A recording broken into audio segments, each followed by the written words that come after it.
All right, let's get underway here. My name is Aaron Givens, Nutrient Management, Department of Ag. We're going to go over a little bit of the standard operating procedure, or simply put, what can expect when one of your clients has one of us come out to do a formal inspection or an audit. Just a light overview. The procedure is designed to verify compliance of best management practices to protect and improve Delaware waters from agricultural, commercial, organic, and inorganic nutrients, and provide technical assistance to operations who are out of compliance. It's a fancy way of saying it's just a checks and balances method to make sure that farmers aren't over-applying any nutrients on their farm and they're following their plan. So how did these people fall under the need for this? They have 10 or more acres that they're applying nutrients to, or have 8 or more animal units, which is roughly 8,000 pounds. So any chicken operation in this state that's operating for any integrator is going to meet this requirement. Good on lights. I know it's a little hard to see. And so another thing they must do is they must complete the nutrient management certification classes that the University of Delaware Extension Office offers, and they must keep up with these continuing education credits. And the simplest way for them to keep up is going to Ag Week every year. They usually can walk out with their 3 years worth every time they come in, at least once every 3 years. So the evaluation types we have, Chris talked about the GP1. That falls under the animal only. There people could also having 8 or more animal units of cows, pigs, anything that falls under that type of plan goes there. We have land only, pretty simple. You're tilling land, you're applying nutrients, 10 or more acres, you meet that. And if you have land operations, it's a pretty simple combination of one and the or the general permit 2 and 3 thing. General permit 2 is going to be for people who are CAFOs who are also applying land. So if their plans are combined, they would be under this. That's hopefully coming out in the next year. If a client has 2 separate plans, they have an animal one and a land plan, they would not fall under here. They would fall under distinctly separate categories. And general permit 3, it's sort of a mixed bag of everything else. If you have a plan written and they're tilling 100 acres and they have any type of animal on it, they fall under GP3. Even if they're a poultry CAFO, say they meet those requirements, and then they have the plan written in such a way that they have 2 cows written on that plan, they are now under GP3, even though they are mostly just a poultry CAFO. So how do you get selected for one of our revision things? Random selection. Most people are supposed to be audited every 5 years. So we have a system that tracks when you were last done, and then you'll just move up to the top after 5 years. You can also be targeted different ways through consultants singling out a good actor. Target by non-compliance is one of the biggest ways. The simplest thing to do is make sure your clients are turning in their annual report every year. People who continually don't turn this in continually see us because we can't verify that they're turning in their plan and they're actually, doing what they're supposed to be. Or if you're participating in a state or federal program that requires you to have a revision of what you're doing, something like a new emerging practice or something that's not in the normal effect of BMPs that we're typically writing for. How you're notified. We try to make it as easy as we can. Farms are a dynamic thing. This is not something that's normal 9 to 5 business hours. We give you a call. We try to get you within 7 to 14 days, something that fits your schedule. We're pretty flexible in how we do that, and the plan writer or you guys can be there if you want. Personally, all the general permit 1, I've not had a plan writer come out at all and be there. It's more or less just checking that you've put everything in the plan, and those are pretty cut and dry, and that the operator is making sure that they're following all the things that they're supposed to be following. But for all the land ones, a high percentage of plan writers tend to come out. The farmer feels a little bit better, it seems, in those meetings when they're there, just to make sure that they're verifying some things, or if something changed along the way and they needed an addendum but didn't get around to it yet. All right, so after we get a hold of you, we typically will mail you a letter or email if you're a little more tech savvy, trying to move that way, cut down some paper, of all the requirements and documents we're looking for when we come out. And if we can't get a hold of you to set up the audit after mailing you and trying to get a hold of the phone, we might have to go to like more drastic measures to get a hold of you or ask you to come in front of the commission. This typically doesn't happen. We're just trying to get a hold of people that are in that non-compliance range of haven't responded to anything for years, but you still seem to be a functioning farming operation by some other verification method. So when we come out, things we're looking for, your most current nutrient management plan. Your CAFO no lands are every 5 years, and they've moved to the no expiring now for at least through the districts. They're just getting a signed letter on top, but we're looking for so right now we would start looking at 2018's implementation records and plan you used, but if we came out, say, in January, we're not going to look at the new farming season, we're going to look at the previous one as well. We want to see what your most recent farming activity is and the records you have for that. So the typical things we're looking for, the dates your crops are planted, your fertilization applications of nitrogen, phosphorus, any organic applications you made, manure, DAP, things like that. That your plan has your realistic yield goals and if you're applying to that. And then any manure export records, so if you're doing a little broking on the side, you have an poultry farm and you're exporting manure from your farm, who's getting it and how much they are taking at the time. It doesn't need to be super accurate. It's how much is in your truck. So if my truck holds 10 tons and I took those 10 tons to somebody, we did it on this date, or however that's working out. And when we're evaluating stuff, we're usually looking at your previous 3 crop implementation records or 24 months, whichever one is less. More evaluation stuff. So say you're someone who has 100 fields out there, we're going to pick a couple, just go through your plan, we're going to randomly select, and then we're going to go, okay, what's your implementation stuff like this? What did you plant? How much NMP did you put down? Are you applying it to the rates that are specified for your field? And are within the range. And when we say within the range for that, there's a 25% on the high end that you can, I don't want to say over apply, but crop need trumps what the plan says. An example of this is like this year when you got a lot of rain in that certain period, you might have lost your nitrogen or something like that. You have a justifiable reason for why you needed more of something at the given time to make sure that your crops could get to where they needed to be for that season. More on the evaluation we come out.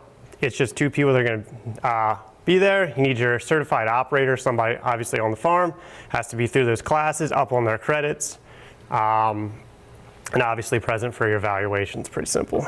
Again, this is more of the same. It's just your animal waste management plan or your nutrient management plan for the period we're going to be looking over. That's written by a certified person, you guys. This is something that's come up before in the past.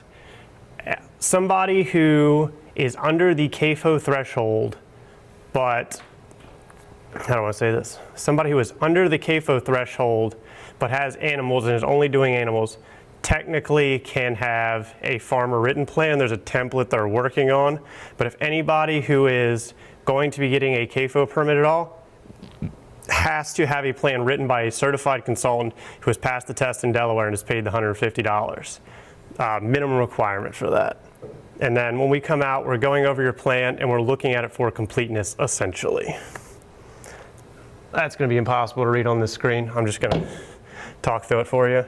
The records of implementation we're looking for, that you have your actual yields, and we're going to look at that versus what your planned yields are, best 4 of 7 years. The nutrient types you used, organic or inorganic, we're looking for things like your fertilizer receipts. If someone did it, what rate did they put it on? How much they do it? When did they do it? This can be receipts, invoices, any type of ticketing like that.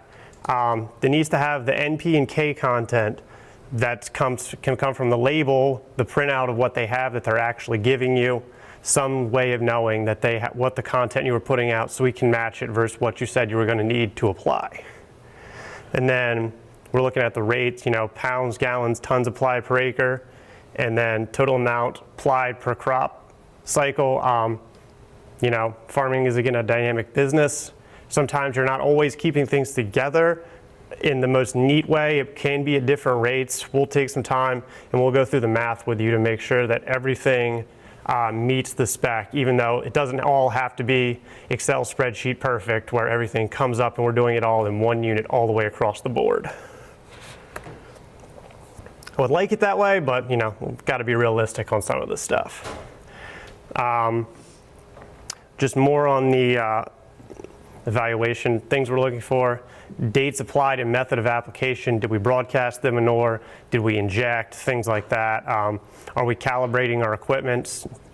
You know, your manure spreader, how often are they calibrating it? Did you calibrate it this year? Did you calibrate it 3 years ago? The rate's going to be not so close if you're not doing it continually. Are you actively doing this? And this is for people who are handling manure or storing it. Again, the manure export records, that's one of the things, just one of the boxes I have to tick. Are you keeping these records at all? And going to look at your manure storage methods. This is typically for CAFOs where we come out and we, you know, look around. Are you utilizing your shed correctly? Are you keeping everything pushed back in? Do you have it outside strung along the pads? Things like that. You know, just best management practices we're looking for in your plan. Do you have your PSI, your phosphorus site index? So we know if you're allowed to put P out on this field or not. Where are you on that range? What nitrogen credits are we looking for from cover crops, from previous crops that you had up there? You had soybeans or something like that. Are you doing your PSNTs or your pre-sidedress nitrogen testing? Just things like that, BMPs we're looking for in your plan to make sure that we know what you got. Additional BMPs may be collected to capture for crediting for things like Chesapeake Bay model for stuff on our end. Things like animal operations like CAFOs are using mortality freezers. You have a manure shed, heavy use pads around the edge. All these things stack up in terms of accounting for us if we can capture these things. Other ones are, do you have, you know, extra grasses or trees out there? Are those in the plan? I know some people that are CAFO operators don't have them in their plan, but there are BMPs that can be put in there. And then for land operations, do you have your setbacks? Do you have your cover crops, soil testing, PSNTs? Any BMPs that can be put in there, you know, just try to have them in there so that we can capture what Delaware is doing to show that they're doing the best they can on their end to eliminate any type of nutrient runoff in the state. This is sort of something that we saw this year, specifically with all the rain and adjustments and revisions you see in plans. I know any revisions to your nutrient management plan must be justified, documented, and included in your records. An addendum is required from your certified consultant for any significant alterations, including a 25% increase in the operation size. So basically what we're looking for here is a year like this where it rained a ton. You might not have gotten your corn out there, but you still got your starter out there for your corn. You got inundated. Now we're at soybeans, and we're going to move to the soybean rate that maybe you have the narrative-based plan in there. When you have a narrative plan, that's a little bit easier, but if you're writing linear plans where we're going to do corn, we're going to do this on this day, this on this day, and we're going to move through the season, but we've now gone to soybeans. The plan writer, you all need to make sure that when they go to beans and they're fertilizing to that, they get an addendum in their plan to say that, hey, we did this, these are our justifications for it, even though we started this way and it looks like we might be a little over, that 25% generally covers most people, so they won't be over that 25%. But if they are, these are the reasons we're doing what we're doing. How we evaluate these things. So technically, all the audits are a two-part thing. We're looking at the operator and the consultant. The consultant is simply, was the plan complete and meet all of the recommendations and have all the things that the farmer needed to follow? And the operator is, are they keeping their records and they're managing their farm to what the plan says they're supposed to be managing it to? And overall compliance is determined from that. So the levels you're looking at, compliant is simply you passed. You're doing everything you're doing and you're following, everything's great. Substantive compliance, application rates have a good explanation or within nutrient management recommendations. Technically, if you apply less, you're not following your plan, but if you're getting your yield goals, that's fine. It's just another way of saying you passed. This is where it comes into the people who are not so in that okay range. Your procedural non-compliance, your application rates have a good explanation or within nutrient management recommendations. So this is where we're coming back where you had weather and you had a weather issue. You changed your crop type and you moved to something else. You might not have your addendum in your plan yet, but you know what you're supposed to be doing and following, because most farmers can be adaptive, but they didn't follow it to a T and they don't have it in their plan. This comes up with your linear-based plans where you haven't gotten things in there yet. So this is where you would fall if that was some of the case.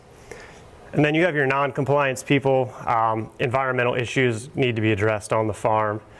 Things like your records not being kept fails you on the audit. I can believe that you're a good farmer and that you're doing everything on your farm, but if you're not keeping your tickets together, I can't see anything of what you're doing. I cannot pass you, no matter how much I like you and I believe you're honest. It's just something I can't do. Or you're not following your plan, you're improperly handling waste. So technically you have a major non-compliance if you have a manure shed and you're outside the window of when it is okay for manure to be moved in and out of your shed, and you're stockpiling on your pads in the production area of your poultry farm. That is technically a major non-compliance issue if you're stockpiling on a production area under a non-covered surface when you have the shed right there. There's other windows where it's okay for manure to be outside, but that's moving of birds and other things like that. All right. You can kind of figure out one of the biggest reasons people don't pass is they're not keeping their records together. If someone needs a record book, I have them, I'll mail them to you, hand deliver whatever it gets you on board. It just needs to be, it can be linear, just we did this on this day, this on this day, this on this day, and then that will cover you almost all of the time. Yeah. So pretty simple.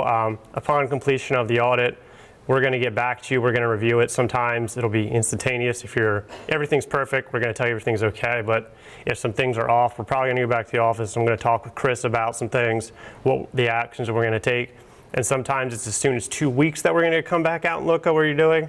Or if you're somebody who is, a land operator, we're probably going to come out the next year as well and see what you did on the next year to make sure that we got back onto the ball from where we were. The 2-week revision is sort of something like, I see a lot of the poultry stuff where you're improperly storing, farm's dirty, your pads are dirty or something like that. I'm just going to say I'm going to come out in about 2 weeks. I just want to see these things pushed back, and I'm going to check the box off that you were able to correct the things that you were doing before and move on. Again, it's pretty simple, but it's program staff discretion for how we proceed with what's happening. There's no, this gets an A, this gets a B, this gets a C, and then we tally everything up. It's discretion on what type of non-compliance we see. All right, any questions at all? About like I thought.